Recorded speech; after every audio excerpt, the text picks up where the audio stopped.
High guys, welcome to my channel Ayushika Cuisine. আজ তোমাদের সঙ্গে শেয়ার করব কাতলা মাছের সর্ষে বাটা ঝাল। এই রেসিপিটা খেতে কিন্তু দুর্দান্ত। এর জন্য প্রথমে আমি মাছগুলোকে ধুয়ে প্রথমে লবণ, হলুদ এবং শুকনো লঙ্কার গুঁড়ো দিয়ে ভালো করে মেখে ম্যারিনেট করে রেখেছিলাম 5 মিনিটের মতন। 5 মিনিট পরে মাছগুলো ভালো মতো লবণ হলুদ অ্যাবজর্ব করে নিয়েছে। এরপর কড়াইয়ে তেল গরম করে মাছগুলোকে একে একে আমি ভেজে নিলাম। এদিকে 3 চামচের মতন তিল, সাদা সর্ষে এবং কাঁচা লঙ্কা, আদা দিয়ে একটা স্মুথ পেস্ট করে নিয়েছি। এদিকে দেখো বন্ধুরা, আমার মাছ ভাজা প্রায় হয়ে গেছে এবং ওই তেলেই আমি পেঁয়াজ কুচি ফোড়ন দিয়ে দিলাম এবং তার সাথে তোমরা শুকনো লঙ্কাও দিতে পারো। এরপরে আমার পেঁয়াজগুলো ভাজা হয়ে গেছে। এরপরে যে স্মুথ পেস্টটা করেছিলাম সেটা আমি তেলের মধ্যে দিয়ে দিলাম। এই রান্নাটা ভীষণ ঝটপট এবং তাড়াতাড়ি হয়ে যায়, কিন্তু খেতে কিন্তু দারুণ সুস্বাদু। এরপর পরিমাণ মতন হলুদ এবং পরিমাণ মতন লবণ দিয়ে আবারও ভালো মতো একটু নাড়াচাড়া করে নেব।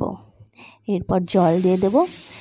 এটা কিন্তু বেশি ভাজতে হয় না, বেশি ভাজলে কিন্তু তেতো হয়ে যাবে, সেই জন্য পরিমাণ মতন জল দিয়ে দিলাম। জল দেওয়ার পর ভালো মতন ফুটবে। ফুটে উঠলেই ওই মাছগুলো আমি দিয়ে দেব। সবগুলি মাছ দেওয়ার পর কিছুক্ষণ ভাপিয়ে নেওয়ার পর গোটা কয়েকটা কাঁচা লঙ্কা ওপর থেকে ছড়িয়ে দেব। কাঁচা লঙ্কা কিন্তু অপশনাল, আপনারা চাইলে দিতে পারেন, আবার স্কিপও করতে পারেন।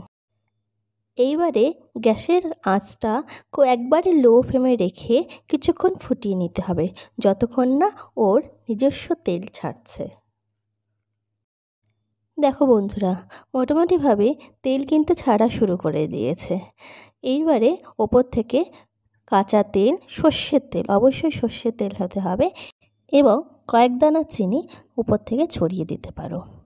আমাদের রেসিপি একদম কিন্তু রেডি।